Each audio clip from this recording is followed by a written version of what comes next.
Hoje vamos avivar a nossa memória relativamente aos graus dos adjetivos: o grau normal, o grau comparativo e o grau superlativo. Se viste o vídeo sobre as subclasses do adjetivo, já sabes que o adjetivo qualificativo é a única subclasse que varia em número, género e grau. É maioritariamente um adjetivo biforme, ou seja, apresenta uma forma para o singular e outra forma para o plural, como por exemplo, alegre, alegres, e uma forma para o masculino e outra para o feminino, como por exemplo, belo, bela. São raros, é verdade, mas há casos em que apresenta uma só forma para o singular e para o plural, como por exemplo, simples. Com mais frequência, é um adjetivo uniforme quanto ao género, por exemplo, triste. Sabendo que o adjetivo qualificativo atribui características e qualidades a um nome, consegues identificar as características do João indicadas pela jovem? Claro, alto, simpático. Uma vez que apenas são referidas as características, os dois adjetivos encontram-se no grau normal. Mas nós também podemos apresentar a característica estabelecendo uma comparação entre dois ou mais seres. E como resultado dessa comparação, podemos verificar que há algo ou alguém em posição superior, ou em posição inferior, ou então em pé de igualdade. Na primeira frase, o João e o Pedro foram comparados no que diz respeito à sua estatura. Dado que o João apresenta uma altura superior, o adjetivo alto, com a ajuda dos termos mais do que, foi colocado no grau comparativo de superioridade. Na segunda frase, a estatura é a mesma entre os dois seres nomeados, o Pedro e o Paulo. Por isso, o adjetivo, com a ajuda dos termos tão, como, foi colocado no grau comparativo de igualdade.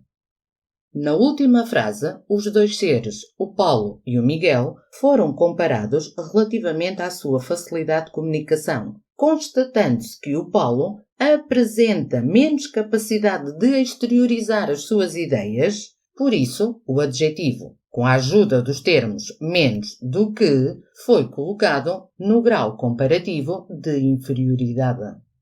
É necessária a chamada de atenção para os adjetivos bom, mau, grande, pequeno, que no grau comparativo de superioridade apresentam uma forma irregular, melhor, pior, maior, menor, respectivamente.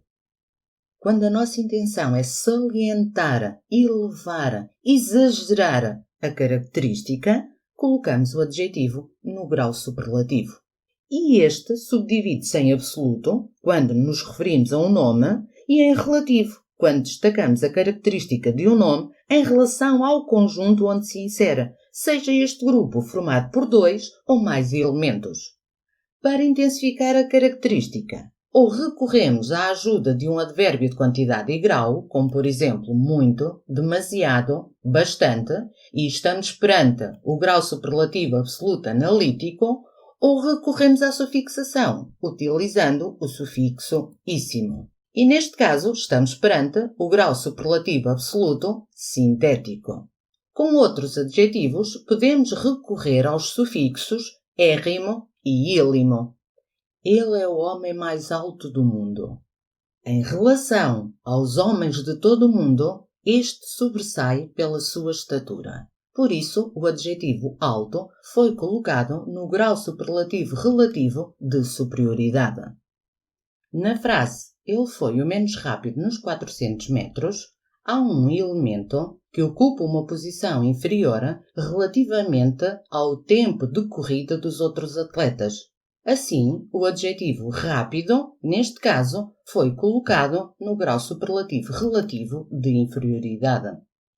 Há também adjetivos que merecem ser destacados pelo facto de apresentarem uma forma irregular no grau superlativo absoluto sintético, como por exemplo, feliz, felicíssimo, amável, amabilíssimo, pobre, paupérrimo, difícil, dificílimo, comum, comuníssimo, cruel, crudelíssimo, sábio, sapientíssimo, doce, dulcíssimo, humilde, humilíssimo, humílimo, bom, ótimo, mau, péssimo, grande, máximo, pequeno, mínimo. Visualizando este esquema, mais uma vez confirmas que os adjetivos qualificativos podem encontrar-se no grau normal, no grau comparativo de superioridade, de igualdade ou de inferioridade, ou no grau superlativo relativo de superioridade e de inferioridade, ou no superlativo absoluto, analítico ou sintético. E agora vamos treinar? Sou muito triste. É verdade. Virando a folha ao contrário, já não sou triste. Vivo contentíssimo. Vive tu sempre assim. A minha figura é mais agradável de um lado do que de outro, claro. Escolhe a mais atraente das duas e traz nela o reflexo de uma vida que se pretende vivida com alegria. Vive tu sempre assim também. Para identificarmos o grau, não te esqueças que temos de olhar para a direita do adjetivo, para a sua esquerda, a fim de ver se o adjetivo se encontra em determinado grau que não o normal. Em que grau se encontra o primeiro adjetivo sublinhado? No grau superlativo absoluto analítico. E o segundo? No grau normal. Contentíssimo. Grau superlativo absoluto sintético. Agradável. Grau comparativo de superioridade. Atraente. Grau superlativo relativo de superioridade.